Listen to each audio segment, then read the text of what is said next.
In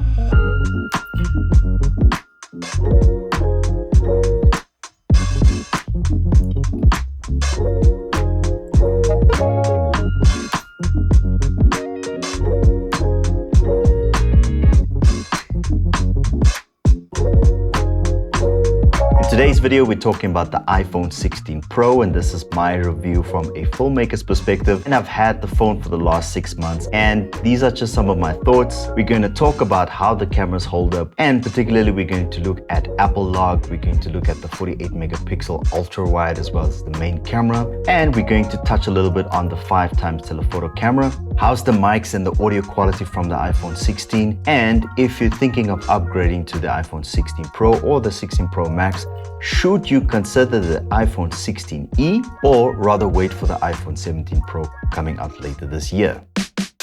So moving on to the main part of my review today, and that is the camera systems. The big takeaway is that the 24mm 48 megapixel sensor is still the better sensor. And that is because a considerable amount of development has gone into, I would almost say, perfecting and developing the sensor over the years. Obviously, all of the main support, the 120 frames per second in 4K, the low light capabilities, the mere fact that the sensor is much larger than the other two cameras. As a creator, you should be considering using this sensor over the other two. I'm not saying that you can't use the 13mm ultra wide or the 5x camera. That's because A, these two sensors don't perform well in low light, and B, sometimes you find that the image is either too over sharpened to compensate for the inferior image quality. The ultra-wide camera on the iPhone 16 Pro and 16 Pro Max have been upgraded from a 12 megapixel to a 48 megapixel sensor. From a photography perspective, that is a big spec bump, but there has been reports that the ultra-wide is, especially on the iPhone 16 Pro, this is the worst camera on the iPhone. Compared to the iPhone 15, for some reason, that's much better than the iPhone 16 Pro and the Pro Max, and that is because of the 48 megapixel sensor. Unfortunately, when it comes to low light situations, the image falls apart. When you're using it in optimal lighting conditions, it's not so noticeable. If you have to have an iPhone 15 and an iPhone 16 Pro the footage right next to each other, you're not going to notice it. But as soon as it goes dark, that's when you see the ultra wide on the iPhone 16 Pro is not that great.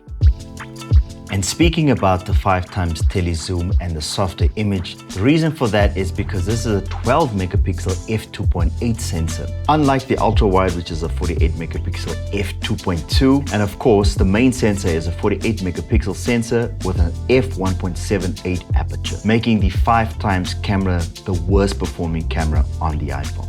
Don't get me wrong, you can definitely use both of these cameras, but I just wanted to inform you that there are certain limitations when it comes to the 13mm ultra wide as well as the 5x tele zoom, so just keep that in mind. If you really want to take advantage of various focal lengths, I would say pair the main sensor with an external lens. Most of the external lenses like Moment, B-Script, and Sandmark, most of these manufacturers have designed the lenses to support the main sensor. The benefit with that is obviously the various focal lengths that you can get with different lenses paired with the superior quality low light performance of the main camera. And also when it comes to content creation, if you're using the front-facing camera, I would encourage you to try and experiment using the main camera. I know that the biggest drawback is that you aren't able to frame yourself, and there are a couple of workarounds when it comes to that. Firstly, you can get an external monitor that is compatible with the iPhone 16 Pro, and you can frame yourself that way. And if you have an Apple Watch, you can use the remote app to help you with framing. So to take full advantage of using your iPhone as your main camera, you need to be able to set up your camera correctly. Going into the main camera settings, first thing that you're seeing is the camera control function. What I've done is I've set it up to launch the native camera, and I've also set it up for double clicking because I'm left-handed and sometimes I kept on bumping this and it would activate the camera. You have a couple of options. If you have the Blackmagic camera app, you can set that to activate that. If you have the Moment app, you can also do that. And then for some reason it has Instagram.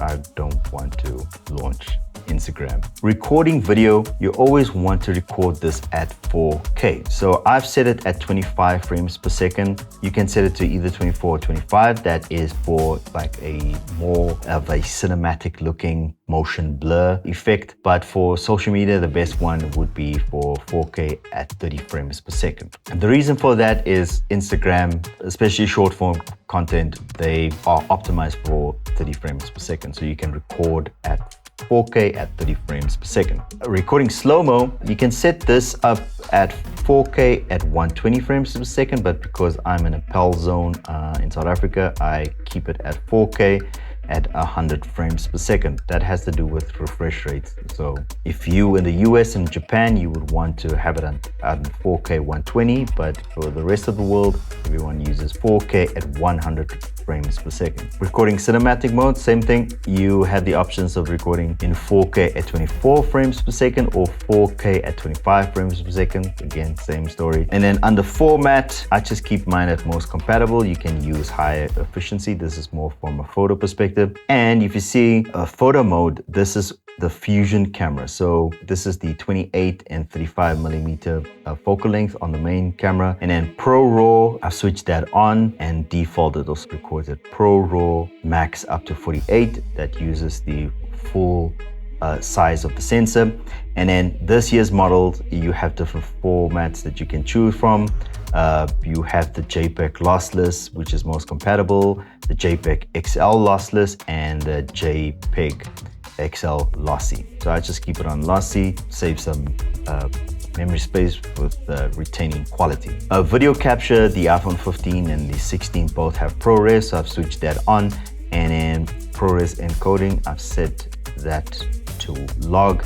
And if you go into the camera app, you have the ability to switch on log. So the issue with using log on the native camera app is this record in ProRes 422 HQ. So you can see that max time recording will fill up really quickly, and I can obviously not go over 60 frames per second. So there's a couple of third-party apps that you can go and you can check out. The most common one at the moment is the Blackmagic camera app. Previously, I used to use Filmmakers Pro before they went subscription.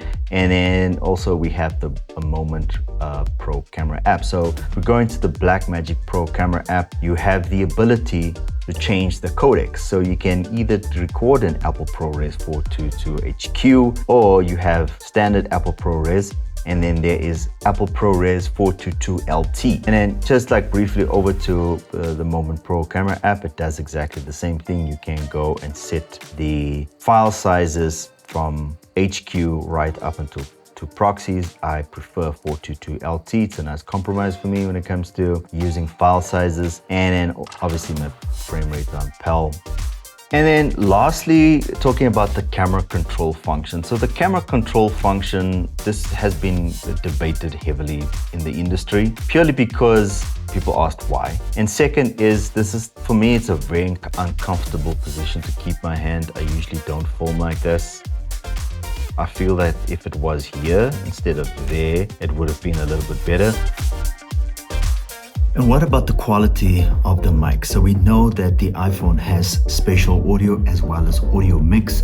So it's using like a bunch of different microphones that are strategically placed on the device. The issue is that when you're using a case, it also blocks off some of the mics. And if you have additional accessories like this Clear filter, for example, it covers up the microphone that's positioned by the camera. So there's also something that you need to keep in mind. Can you use this for voiceovers? So you would have noticed that a lot of content creators like using their smartphones in this exact same position where they use it as a handheld mic. I must say for the longest time that the iPhone has had some of the better mics compared to other devices out there. I'm not going to compare other smartphones, but if you are in a pickle for some reason and you need to record something, you can always rely on your iPhone to record high quality audio.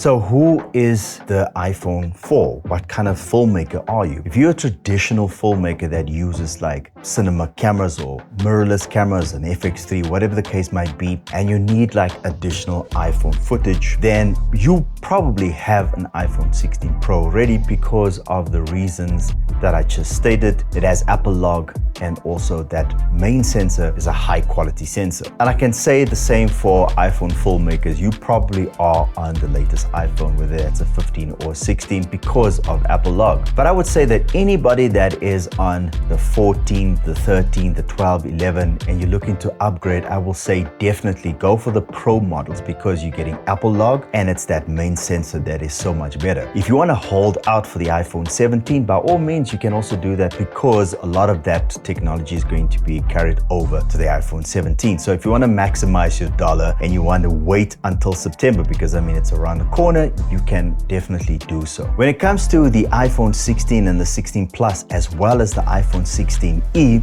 I wouldn't encourage you to consider those models because those devices, they don't have Apple log and they also don't have 4K up to 120 frames per second. If you disagree with me and you have your own opinion about the iPhone, or there's something that I might have missed in my review today, I would love to hear from you in the comment section below. Share your experience of either the iPhone 15 or the iPhone 16 Pro models. I would love to hear from you. And if you like this kind of content and you found value in today's video, please consider hitting the like button. But most importantly, I would love to hear from you concerning today's video. And that's it. Thank you so much for watching today's video, and check you in the next one.